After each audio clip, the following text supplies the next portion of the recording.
అట్లాగే ఆయన పరిపాలన గురించి ఒక మాటలో కట్టే కొట్టే తెచ్చే అన్నట్టు చెప్పాలి అంటే ఏమున్నది పరిపాలన గొప్పతనం ఈ 2 ఏళ్లలో? పేల్చివేతలు, కూల్చివేతలు, ఎగవేతలు.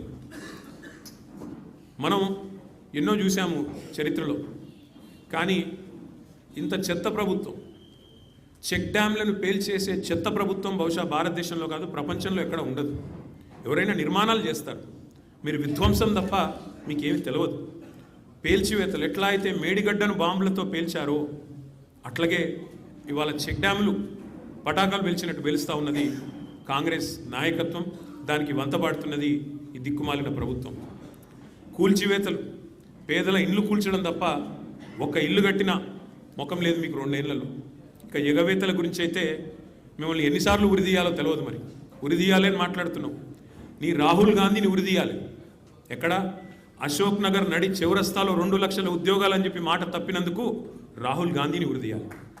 రైతులకు రుణమాఫీ చేస్తా అని చెప్పి మాట తప్పినందుకు వరంగల్లో రాహుల్ గాంధీని ఉరిదీయాలి.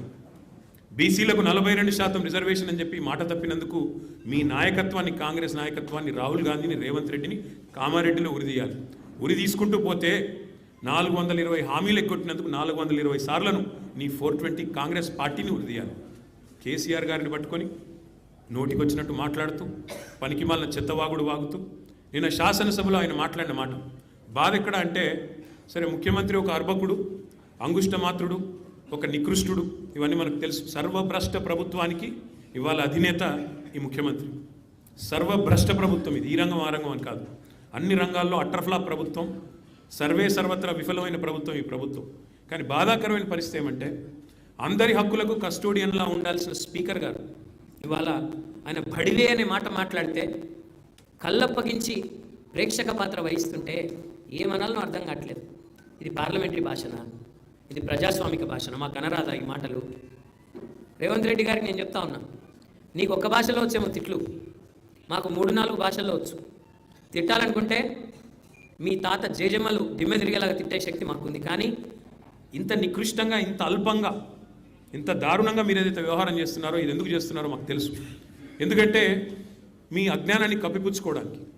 నీకు ఐఐటికి IIITకి అంతరం తెలియదు. ఐఐటికి IIITకి అంతరమే తెలియదు. నీకు బచావత్కు బ్రజేష్ కుమార్ ట్రిబ్యునల్కు తేడా తెలియదు. నీకు అసలు కృష్ణా బేసిన్ ఏందో, గోదావరి బేసిన్ ఏందో తెలియదు.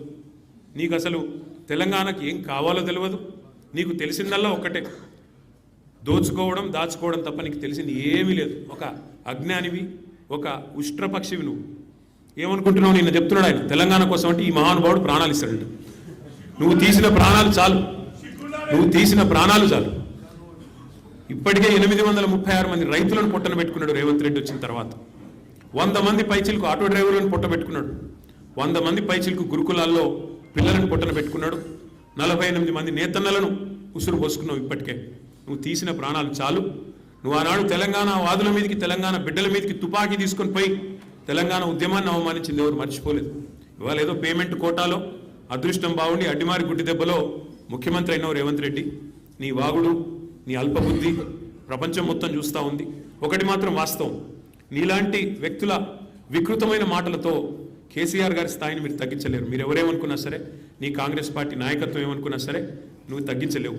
ఇవాళ నదీ జలాల్లో తెలంగాణకు అన్యాయం జరిగింది దశాబ్దాల కంటే. నిన్న ముఖ్యమంత్రి గారు ఒక మాట చెప్పారు, మాట్లాడుతూ అన్యాపదేశంగా చెప్పినాడు. అప్పుడెప్పుడు నిజాం బాగు చేసిపోతే ఆ తర్వాత వచ్చిన వాళ్ళందరూ నాశనం చేసినారన్నాడు. తర్వాత వచ్చింది ఎవరు? 65 ఏళ్ళు కాంగ్రెస్, 17 ఏళ్ళు నీ పాత బాసు చంద్రబాబు నాయుడు నాయకత్వంలో నడిచిన టీడీపీ ప్రభుత్వమే కదా. కాంగ్రెస్ టీడీపీ కదా, దొందే అన్నట్టు ఈ రాష్ట్రాన్ని 2014 దాకా నిరాటంకంగా పరిపాలించింది. మరి నిన్న మీరు ఏ నిందారోపణలు అయితే చేశారో ఖచ్చితంగా దాని బాధ్యత, దాని యొక్క ద్రోహం ఏదైతే జరిగిందో తెలంగాణకు, దానికి పరిపూర్ణమైన బాధ్యత కాంగ్రెస్ పార్టీ వహించాలని చెబుతూ, మరి ఈరోజు వాస్తవాలను చెప్పడానికి నీళ్లలో తెలంగాణకు జరిగిన ద్రోహాన్ని మరి ఏ రకంగా కేసీఆర్ గారు సరిదిద్దే ప్రయత్నం చేశారో ఇవన్నీ మా శాసనసభాపక్ష ఉపనాయకులు, మాజీ ఇరిగేషన్ మంత్రి, సీనియర్ నాయకులు, సిద్దిపేట శాసనసభ్యులు హరీష్ రావు గారు వివరిస్తారు. వారిని రావాలని, ప్రసంగించాలని వారిని